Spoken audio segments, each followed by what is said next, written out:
오늘 함께 은혜 나누실 말씀 사도행전 6장 2절로 4절의 말씀입니다.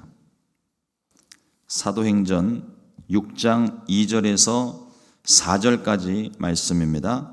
같이 한 목소리로 합독하시겠습니다. 12사도가 모든 제자를 불러 이르되 우리가 하나님의 말씀을 제쳐놓고 접대를 일삼는 것이 마땅하지 아니하니 형제들아 너희 가운데서 성령과 지혜가 충만하여 칭찬받는 사람 7을 택하라. 우리가 이 일을 그들에게 맡기고 우리는 오로지 기도하는 일과 말씀 사역에 힘쓰리라 하니. 아멘. 오늘 함께 봉독한 사도행전 6장 2절로 4절의 말씀을 가지고 본질에 충실해야 합니다 라는 제목으로 함께 말씀의 은혜를 나누겠습니다. 우리의 몸은 오장육부 사지백체로 구성되어져 있습니다.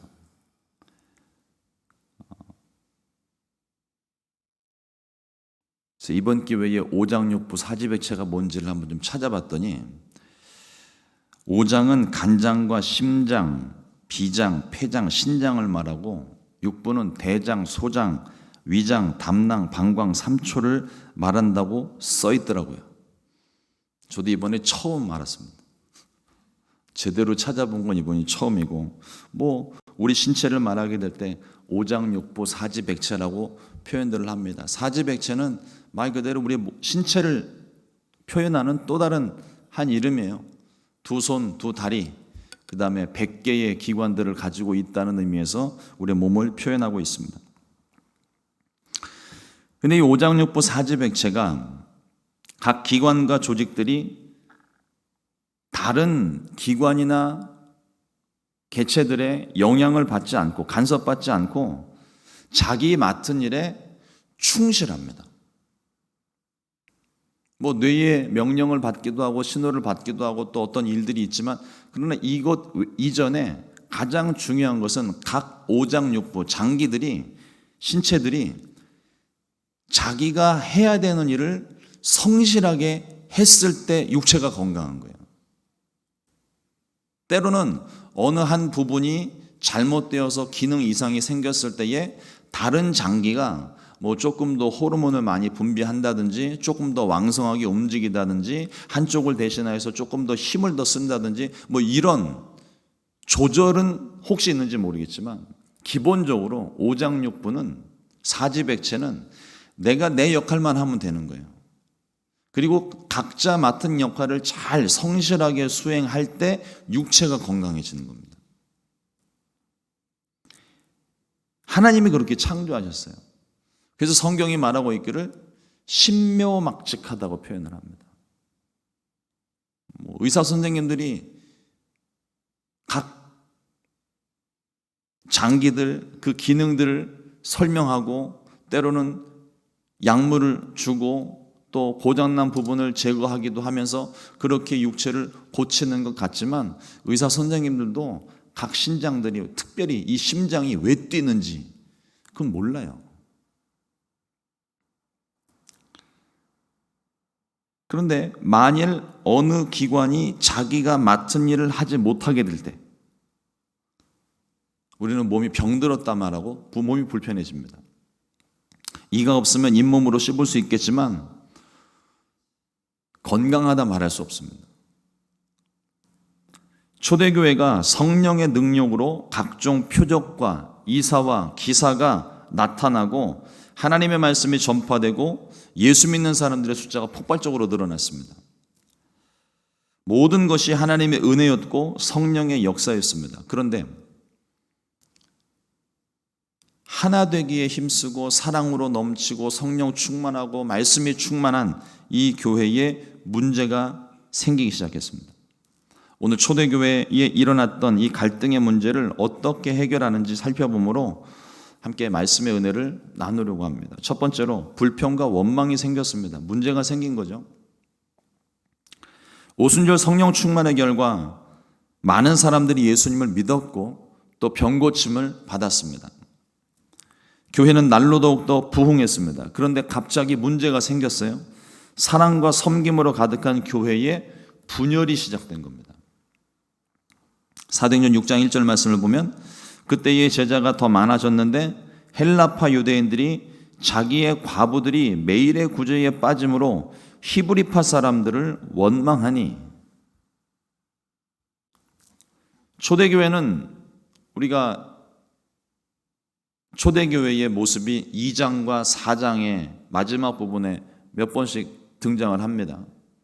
자신의 소유를 팔아서 가난한 사람들을 위해 그것들을 내어놓고 함께 쓰고 함께 구제하는 일에 힘쓰는 그런 교회였습니다. 여기에는 차별이 없었어요. 신분 제한, 신분의 구분 없었습니다.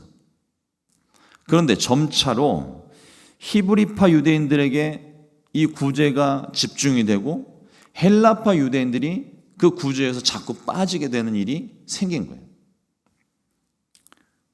히브리파 유대인들이라고 말하는 것은 본토에서 나고 자란 사람들입니다. 유대 땅에서. 그리고 헬라파 유대인들이라고 말하는 것은 다른 나라에서 살다가 사는 유대인들이에요. 그러니까 그 땅에서 태어나고 이주해서 이제 유대 땅으로 들어온 사람들. 그러니까 쉽게 말하면 본토인과 이주민 사이의 갈등인 거예요. 어떤 이유인지는 분명하지 않습니다. 다만 반복되는 소외감, 이 반복되는 어떤 구제 활동에서 빠지는 일들이 반복이 되다 보니까 헬라파 유대인들이 뭐 처음에는 상황을 이해도 하고 참아도 보고 뭐 그럴 수 있지 좀 넉넉한 마음으로 관대하게 보았던 것 같은데 시간이 지나면서 이게 자꾸 누적이 되면서 같은 일이 계속 반복이 되다 보니까 이 마음 가운데 불평과 원망이 생기는 거예요. 우리 사람들 간의 관계도 그렇잖아요. 한 번 실수하는 것은 있을 수 있는 일, 웃으면서 넘어갈 수 있습니다. 근데 이것이 2번, 3번, 뭐 10번 자꾸 반복되는 실수처럼 보이기 시작하면 그때부터는 우리 마음에 무슨 생각이 드냐면 이 사람이 도대체 나한테 왜 그러지? 라는 생각이 들어요.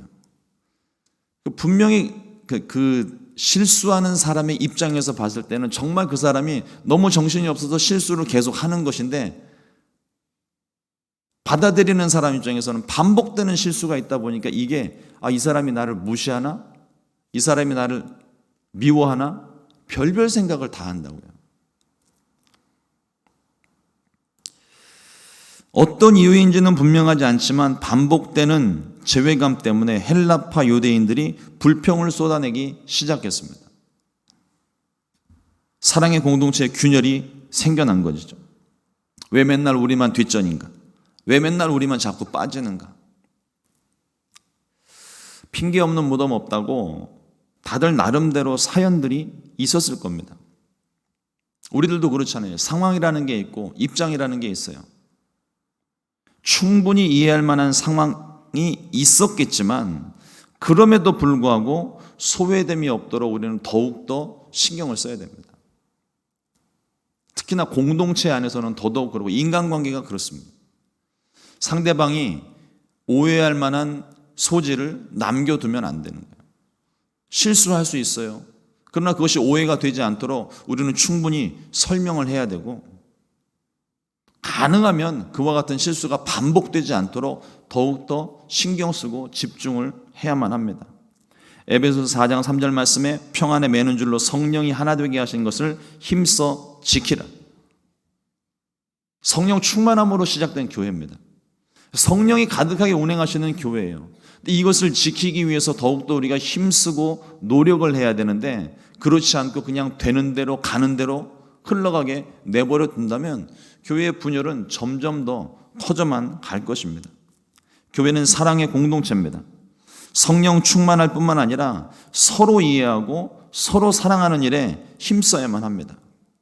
성령께서 우리 사이에 운행하실 때 서로를 이해할 수 있고 용납할 수 있도록 우리를 도우시는 줄로 믿습니다. 이러므로 더욱더 성령 충만하고 관계가 깨어지지 않도록 균열이 생기지 않도록 마음에 원한과 불평이 생기지 않도록 더욱더 배려하고 신경 쓴 우리 모임이 되기를 주님의 이름으로 축원합니다. 둘째로 본질로 돌아가야 합니다. 문제가 발생한 원인을 살펴보면 어떤 이유인지 정확하게 알 수는 없지만 절대적으로 부족한 인원으로 보여요. 사도들만으로서는 매일같이 설교 한 번 할 때마다 3,000명씩 5,000명씩 회개하고 믿는 사람들이 자꾸 늘어나고 있는 상황 가운데서 12명의 사도 120명의 모든 제자들 다 동원한다 해도요 3,000명 5,000명 벌써 8,000명입니다. 이게 이틀 사이에 일어난 일인데 그 외에도 구제 사역을 계속 하고 있는 상황에서 얼마나 많은 사람들이 거기에 합류를 했겠어요. 120명 갖고는요 택도 없습니다.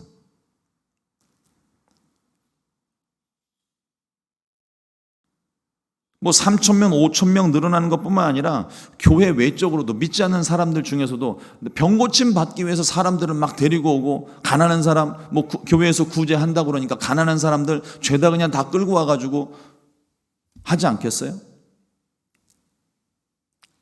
거의 통제불능 상태라고 보면 됩니다. 하루 종일 일주일 내도록 구제하는 일, 접대하는 일만 하다가 하루가 다 가는 거예요. 시간 다 갑니다. 그래도 시간과 인력이 부족했습니다.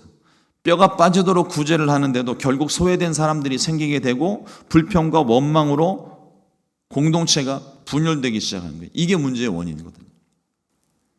이에 사도들이 자신들의 본연의 사명, 본질에 집중하기로 결정을 합니다. 사도행전 6장 4절 말씀을 보면 우리는 오로지 기도하는 일과 말씀 사역에 힘쓰리라 하니, 사도들 본연의 직무는요 말씀 전하는 일이에요. 기도와 말씀 전하는 일이 사도들이 해야 될 일이었습니다. 나머지는 모두 부차적인 일들인 거예요. 만일 말씀을 전하는 일 외에 다른 일에 집중한다면 아무리 뛰어난 재능과 성과가 있더라도 결코 칭찬받지 못합니다. 저의 경우를 한번 보세요. 제가 말씀 전하는 자잖아요. 제가 말씀 전하는 사람인데 제가 운전을 잘한다고 칭찬을 받으면 좋아해야 될까요? 기분 나빠해야 될까요? 아무 소용이 없거든요. 목사가 운전 잘하는 거하고는 아무 상관없어요. 요리 잘하는 거 아유 소용없습니다. 집에서는 좀 필요할지 모르겠어요.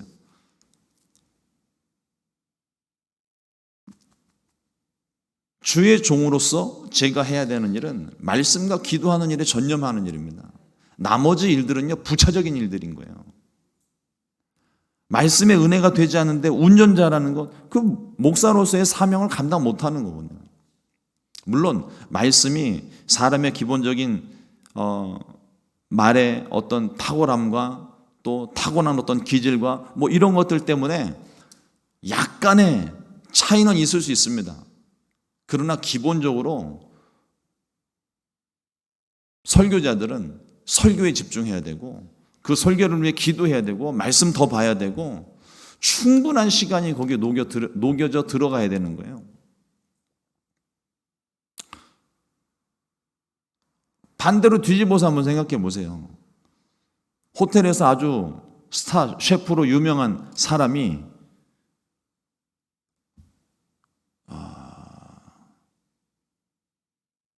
요리에 집중을 안 하고 뭐 주식 투자나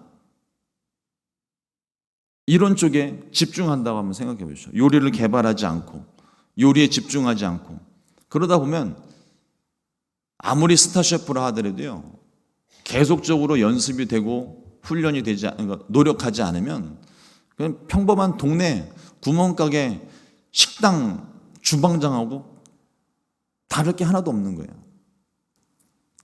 내가 맡은 일, 내가 해야 되는 일, 여기에 우리가 집중해야만 한다는 것입니다. 오늘 말씀을 통해서 확인되는 초대교회의 모습 중에 하나가 무엇이냐면 평신도 리더십이에요. 사도들은 말씀과 기도하는 일에 전념하게끔 하고 선발된 7 집사를 중심으로 구제와 선교가 주도되고 있다는 겁니다. 이게 건강한 교회예요. 한국 교회가 가지고 있는 미국 교회 시스템을 제가 잘은 모르는데 전애들은 풍어로 이렇게 주워 들은 것으로 보면 미국 교회들은 이게 정확하게 나눠져 있대요. 업무 분장이 정확하고 설교하는 사람들은 그냥 설교만 하고 뭐 어떤 파트를 맡은 사람들 파트만 하고 정확하게 구별되어 있다고 하는데 한국 교회는요 유독 목회자의 리더십에 너무 의존적이에요. 목사님들의 실수이기도 하고 또 평신도들이 바로 세워지지 못한 이유이기도 합니다. 초대교회는요, 이거는 성경 가운데 있는 초대교회뿐만 아니라 한국의 초대교회, 미국의 초대교회 다 똑같아요. 한 사람이 모든 걸 할 수 없습니다. 그래서 평신도 리더십이 개발이 되어지는 거예요. 이게 성경적인 근거가 있습니다. 모세가 광야에서 이스라엘 백성들을 재판하고 치리하게 될 때 혼자서 그 모든 사람들을 다 상대를 하다 보니까 지쳐 있고 숫자도 감당 안 되고 보다 못한 장인이 옆에서 한마디 거듭니다. 조직을 좀 나누고 사람들을 세워라. 그래서 생겨난 게 뭐 50부장, 100부장 조직이 나눠지게 된 거거든요. 우리 교회도 마찬가지입니다. 모든 교회들이 다 마찬가지인 거예요. 각자 맡은 일이 있고 그 가운데 특별히 평신도 리더십으로 세워지는 사람들 자신이 자기가 맡은 일만 성실하게 하면 되는 거예요. 장로님들은 장로님들로서, 권사님들은 권사님들로서, 또 집사님들은 집사님들로서, 구역장님은 구역장님으로서, 또 각 기관장으로서 내가 맡은 일을 성실하게 감당하게 할 때 우리 모두가 똑같은 마음으로 한 교회를 섬기며 하나님을 위해서 내가 맡은 일을 성실하게 수행하게 될 때 그때 교회가 건강해지는 거예요. 근데 내가 맡은 일에 대해서는 별로 관심이 없고 다른 사람이 하는 일이 조금 더 좋아 보이니까 다른 사람들이 하는 일이 조금 더 사람들한테 관심 받는 것 같으니까 칭찬받는 것 같으니까 거기에 관심 쏟기 시작하면 내가 맡은 일 못하는 거죠. 그럼 어느 한쪽이 기울어지고 구멍이 생기게 되는 겁니다. 교회가 건강하다 말할 수 없는 거죠. 그러니까 내가 맡고 내가 하는 일이 이게 얼마나 중요한지를 우리가 알아야 되는 거예요. 건강한 교회를 위해서 내가 하는 일, 심지어는 교회를 청소하는 일도 내가 맡은 일을 내가 잘 감당해야 교회가 건강한 교회, 깨끗한 교회가 될 수 있는 거예요. 근데 사람들이 나를 알아봐 주지 않는다고 자꾸 어떤 재정일에 관심을 갖기 시작하고 뭐 또 새로운 사람들 일들에 관심을 갖기 시작하고 내가 해야 되는 일은 하지 않는다면 교회는 건강하지 못한 거죠. 사도들이 말씀과 기도에 집중하니 본질에 집중하니 더욱더 성령 충만해져서 말씀과 은혜가 있고 능력이 충만해졌습니다. 그 결과 믿는 자들의 수가 더욱 늘어났습니다. 사도행전 6장 7절 말씀을 보면 하나님의 말씀이 점점 왕성하여 예루살렘에 있는 제자의 수가 더 심히 많아지고 허다한 제사장의 무리도 이 도에 복종하니라. 저와 여러분들에게 맡기신 일, 그것이 교회 안의 일이 되었든 교회 바깥의 일이 되었든 내가 성령님을 모신 성전이 되어져서 내가 맡은 일에 최선을 다하고 집중하시기를 주님의 이름으로 축원합니다. 다른 사람을 돕는 것도 중요하지만 가장 우선적인 일은 내가 맡은 일을 성실하게 해내는 일이에요. 그러면 저와 여러분들을 통한 하나님의 역사가 놀랍게 일어날 줄로 믿습니다. 마지막 세 번째로 맡은 일에 충성해야 됩니다. 앞선 내용과 조금 중복되는 부분들이 있지만 이게 분리를 좀 하다 보니까 조금 겹치는 부분들이 생기더라고요. 사도행전 6장 3절 말씀을 보면은요, 형제들아 너희 가운데서 성령과 지혜가 충만하여 칭찬받는 사람 7을 택하라. 우리가 이 일을 그들에게 맡기고. 주를 위해 헌신하는 사람들에게 필요한 자격 조건이 나옵니다. 성령 충만한 사람, 지혜로 충만한 사람, 칭찬으로 충만한 사람. 오늘날 교회에서도 재직 선발의 중요한 기준이 됩니다. 성령 충만한지를 확인하고 또 사람들에게 손가락질 당하는 일은 없는지 확인하고 또 그 사람이 그 일들을 감당할 수 있는지를 확인을 합니다. 재직 선발 기준에 돈 많은 사람, 성공한 사람, 일 잘하는 사람, 잘생긴 사람 안 들어갑니다. 성경의 기준은 성령 충만, 지혜 충만, 칭찬 충만이에요. 이민을 와서 첫 번째로 만난 문제가 이 직분에 관한 문제였습니다. 어떤 분이 오시더니 자기 권사 달래요. 그래서 기도해 보겠습니다 그랬습니다. 볼 때마다 나 권사 언제 줄 거예요? 나 언제 권사 줄 거예요? 계속 볼 때마다 그 말씀을 하시더라고요.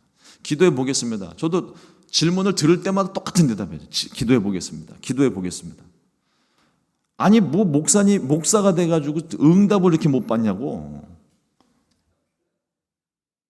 저를 막 나무라시더라고요. 글쎄요 응답이 안 오네요. 한 4개월 그러고 씨름을 했던 것 같아요. 참다가 이분이 안 됐는지 어느 날은 수예배 끝나고 나서 자기와 뜻을 같이 하는 사람들 다 옆에다 앉혀놓고 저 한 사람 앞에 딱 앉혀놓고 신문을 하시더라고요. 그래서 앉아서 하는 얘기를 다 들었습니다. 오늘은 답을 들어야 되겠다고 말씀하시더라고요. 근데 아무리 그 자리에서 한참을 이야기를 해도 1시간 가까이 이야기하는데 한참을 이야기를 해도 답이 안 나오는 거예요. 저는 응답을 받지를 못했고 그분은 응답 받고 싶어 하고. 근데 그분이 말씀을 하던 중에 이런 말씀을 하셨습니다. 교회가 운영이 되려면 돈이 필요한데 헌금 얼마 하면 줄 거예요? 그러더라고요. 제가 그래서 그 자리에서 바로 말씀을 드렸습니다. 제가 지금 방금 응답을 받았습니다. 그런 생각이시라면 권사 못 드립니다. 그분이 알았어? 그러고서 그 길로 나가시고 교회를 떠나셨습니다. 다른 교회 가셔서 결국은 권사를 받으셨어요. 교회의 직분은 돈을 주고 사는 게 아닙니다. 헌금 많이 한다고 직분 드리면 큰일 나요. 성령 충만해야 되고 지혜로워야 하고 공동체 안에서 칭찬받는 사람이어야 됩니다. 직분자들만 그럴까요? 재직 선발의 기준이기도 하지만 7 집사의 선발 기준이기도 하지만 그리스도인의 모습이 이와 같아야 됩니다. 저와 여러분들이 세상 가운데에서는 세상의 리더로 하나님께로 인도하는 리더로 부르심받은 사람들이에요. 그렇다면 저와 여러분들도 마찬가지로 동일하게 성령 충만해야 되고 지혜로워야 되고 칭찬받는 사람이 되어야 됩니다. 뭐 성령 충만은 예수 믿는 사람들에게 있어서는 가장 기본적인 것이고 세상 가운데서 살다가 많은 사람들과 관계를 하는데 그중에 특별히 우리가 주로 상대해야 되는 사람들이 누구냐면 예수 믿는 우리 구역 식구들이 아니라 믿지 않는 사람들을 우리가 관심을 가지고 자주 만나줘야 돼요. 그래야 복음 전할 수 있는 기회를 얻을 수 있습니다. 그런데 그 예수 믿지 않는 사람들이 예수 믿는 사람들을 바라보는 시선이 곱지 않고 전에 오는 말이 그렇게 곱지가 않습니다. 뭐 예수님 믿으라는 말만 꺼내도 막 화를 내고 다시는 너 그 얘기하면 다시는 내가 너 안 볼 줄 알아 그러고 협박을 하기도 하고 이런 어려움 가운데 우리가 어떻게 해야 이 문제를 해결할 수 있을까? 지혜로워야 된다는 거예요. 하나님의 말씀으로 충만해야 되고 하나님이 그 어려운 상황 가운데 말씀하시는 것을 들을 수 있어야 되고 그리고 그 상황 자체를 불편하지 않게 그것을 아주 좋게 받아주면서 예수 믿는 기회를 제공해 줄 수 있는 지혜로움이 우리 가운데 필요하다는 겁니다. 이러한 지혜가 필요한 것이고요. 그리고 이제 이것이 이어지는 것이 칭찬받는 삶. 저와 여러분들이요, 세상 가운데서 교회를 대표하는 얼굴들인 거예요. 제가 교회의 대표가 아닙니다. 여러분들이 교회의 대표인 거예요. 여러분들이 만나는 세상에 믿지 않는 사람들 앞에 예수 믿는 사람이 이런 사람이다라는 것을 보여주는 거울인 거예요, 거울. 그러므로 우리가 성령 충만해야 되고 지혜 충만해야 되고 칭찬받는 사람이 되어야 할 줄로 믿습니다. 그래야 복음을 우리가 전할 수 있어요. 그래야 복음이 전해질 수 있습니다. 이러므로 성령 충만하게 되시기를 주님의 이름으로 축원합니다.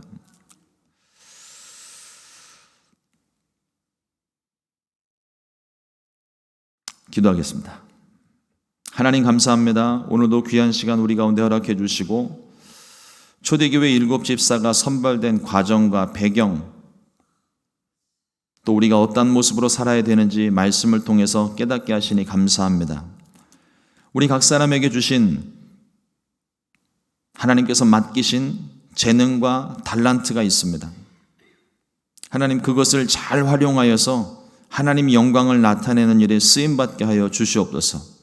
우리 모두가 성령으로 충만할 수 있게 해주시고 지혜로 충만할 수 있게 해주시고 칭찬받는 사람들이 될 수 있게 하여 주옵소서. 그래서 복음을 전할 수 있는 길이 열려질 수 있게 우리를 사용하여 주시옵소서. 하나님 특별히 교회 안에 공동체 안에서도 하나님 균열과 다툼과 원망과 불평이 사라지기를 원합니다. 하나님 조금 더 신경을 써서 조금 더 이해하고 조금 더 배려하고 조금 더 용납할 수 있는 넉넉한 마음을 우리 가운데 허락해 주옵시고 교회 공동체가 사랑으로 하나 될 수 있게 오직 성령으로 충만하여 하나 되게 하시는 성령으로 충만하여 교회가 하나가 되고 오직 하나님의 영광을 위해 하나님의 목적을 위해 존재하는 교회가 될 수 있게 은혜를 베풀어 주시옵소서. 하나님 오늘의 하루의 삶도 하나님께서 우리 가운데 역사하여 주심으로 복음을 전할 수 있는 기회를 얻게 해주시고 또 세상 믿지 않는 사람들과 마주할 때에 하나님 오늘 우리가 배운 것처럼 성령 충만한 모습, 지혜 충만한 모습, 칭찬으로 가득한 모습이 될 수 있게 우리를 도와주시옵소서. 우리의 생각과 마음을 주장하여 주옵소서. 은혜 주심을 감사하고 이 모든 말씀 예수님 이름으로 기도드렸습니다. 아멘. 주님과 기도로 마치겠습니다.